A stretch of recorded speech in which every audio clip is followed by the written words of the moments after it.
talking about a couple of things today. Today we'll be talking about anxiety, overcoming anxiety and depression. Yes, the reason why I picked this topic be say a lot of people know even know say that they depressed at the moment, and I hear a lot of people say things like, "I don't even know how I'm feeling." Yes, they don't know how they feel. They don't know how they can express themselves. Anxiety can lead to depression. Yes, so I'm gonna just take us through what really is the definition of anxiety. Anxiety in its totality, it's more of like a feeling. Is an emotional feeling. So I say understanding the on what they call it anxiety. I have to define anxiety from the way I define it. It says anxiety is a complex and multifaceted emotional state that can be defined in several ways. Yes, you can define anxiety in several ways. Most people don't know how to express the anxiety as the definition. So it's a multifaceted emotional state. So I group them into several states. So I say you have the emotional state, you have the psychological perspective. You can look at it from the emotional state. Is more of a feeling of worry, a feeling of nervousness, or apprehension of that is persistent, overwhelming feeling. That's interfering feeling where there is a meddle with your daily life. They translate to that overwhelming feeling of you won't do something, but you don't know how to approach it. Anxiety is that fear of that taking that bold step. Anxiety is that overwhelming feeling where you worry, you become nervous, and it distorts your thinking flow and your ability if you're anxious. A lot of people don't perform well under stress. That's when they say, when they write for your CV, say I can work under pressure. I see one comic the other time. They say, person way they write for a CV say I can work under pressure. Don't slap in your guy. So that's more of you have that fight or flight response. A lot of people cannot control it to that point where they cannot control their emotions again, where that fight or flight could begin setting. So that is that emotional feeling of worry, of fear of the unknown. You don't know what if it happen next.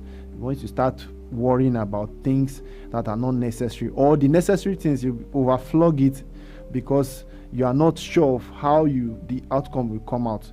So many people get scared of, maybe like just like before I came on my live just now, I was having this anxious feeling of how do I. Everybody has it. It's not a bad thing to have anxiety. Yes, where it becomes an issue is where it translates to you cannot put your act together. That's where anxiety can really mar your abilities as a person. Your performance can be hampered by anxiety. It's just like somebody that can do 20 backflips or can swim because of probably he has somebody's crushing on, or he has a family member there that wants to impress. Become anxious. You are not sure of what that person would think of my performance, and usually people have this anxiety disorder because probably they've not been performing up to their expected standards, or somebody has a threshold of this is the way you are supposed to be. You become anxious and you get scared and nervous to perform that task.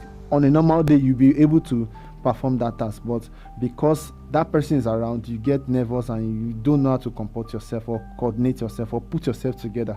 So everybody has that anxious moment, or we have those anxious feelings. It's normal, but why I'm on my live right now to talk about it is so that we can be able to see the harm it can cause if you are over anxious. So I said in a psychological perspective, now it brings that fear. It takes fear. You start thinking of uncertainties. You start having threats of danger because you cannot coordinate yourself. You are not sure of the next moment or the next thing you are going to do. So fear of danger it comes from the mind itself. It comes from your head, and you are trying to, okay, I don't know what will happen though. Let me just cite an example where I see a very pretty girl and the girl is walking down the street. I'm just thinking in my mind that, oh, I love I love the way she's walking.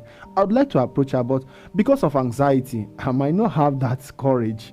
That would just make me nervous, and I might be the sharpshooter, but I now get close to her and I start fidgeting. Those kind of things. A lot of us have gone through that. So in order to get through it, you clear your mind out of that fear of, okay, if I venture, what will happen? Just try. It's not so difficult. Try. They say try will convince you. So just try. Then number 2 that I said is uncertainty. Uncertainty about the future outcomes. It's a problem with anxiety. You are not certain. You tend to one of the problems I have with anxiety is that you tend to convince yourself that this thing might not happen, and eventually, just like when I started coming on my social space, it was a serious hell for me. I didn't even know that I was having these anxiety issues when I even started this my online social media journey. I never knew I had anxiety issues until I had to put my camera in front of me, and I was like, is this me? But I watch people. I can watch 100 videos in a day, binge watch people performing on their social space, watching their videos, funny comedy, even things I wanted to talk about on my social media space. I see people doing that. I was not like, where did we get this courage from? But I had to pick up myself one day and say, no, this anxiety will not hold me. I would, even if I flop, just people that have seen my early videos, you'll be like, who forced this guy to come and stay in front of the camera? I hardly look at my camera. I hardly look at it. You see me putting my head down like this because I'm anxious. I'm afraid. I'm nervous. I don't know how to put out my content, how to interpret or express myself, which is fine. A lot of people can get worked up at the first trial, but it gave me more confidence as I kept on doing it regularly, over and over and over and over and over again, creating the content that I want to put out. So I'm just trying to cite my own situation to be able to communicate better on what anxiety really looks like. See, when you get uncertain, I'll be like, sometimes it got to a point where I started asking myself, who sent me this message? Who put me on this path? Because I was now wondering that, how did I even muster the courage to come out and do this? So it's more of me coming out of my shell to do what I'm scared of doing and talk to people that are trying to do the same thing. If you know you want to do something, you will have that fear of the first attempt. Don't let that weigh you down. Just do something differently from the normal thing. A lot of people have this mindset of, this is the way you are and you cannot do better. Some people will even tell you that you cannot amount to anything, and that can further, and this translates not just to your self-esteem. It gives you low self-esteem if you don't have confidence in yourself. Yes, your esteem is affected when you are anxious too. So it's for you to be able to get out of that uncertain future of what I want to do, and you are not certain of where it's taking you to. So it's more of you mustering courage to do what you want to do. Then I said, on a psychological perspective, you feel helpless at some point. I'm just telling you, it got to a point where I started this journey of social media. I was helpless. No friend could help me. No friend could talk to me.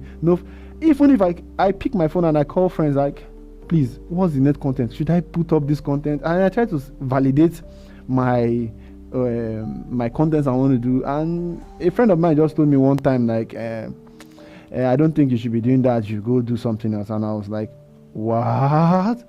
And I was so helpless because there was nobody on my side, and people around me were not that supportive. They claim to be supportive, but there comes a time in your life where you expect certain replies from certain people, and these are the people and usually you get that helpless feeling from people that you feel, these people are ahead of me. They should be able to help me to do this thing and give me the best advice out of it. But sorry, you will never get it from those guys. Those guys will be the ones to even really, really cut you down and tell you, oh no, you can't do it. And you feel so helpless.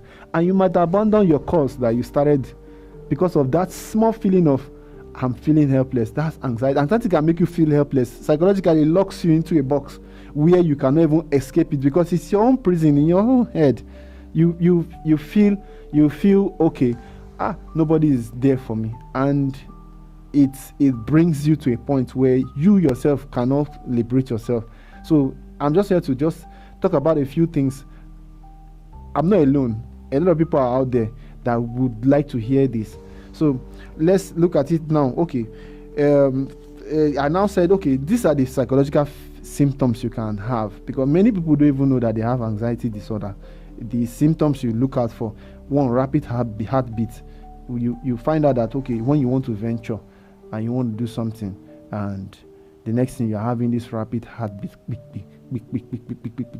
and you feel like your heart is going to tear, your heart is going to run out of your chest. And when you start having that feeling, is a feeling of anxiety. Those are one of the symptoms you start experiencing. Like, okay, is it that my heart is coming to my mouth because I'm trying to do this thing? What am I trying to do at first? Okay. Then another symptom that you tend to want to look out for is sweating, excessive sweating. Yes, excessive sweating, because a lot of people that are anxious start perspiring, start sweating anyhow.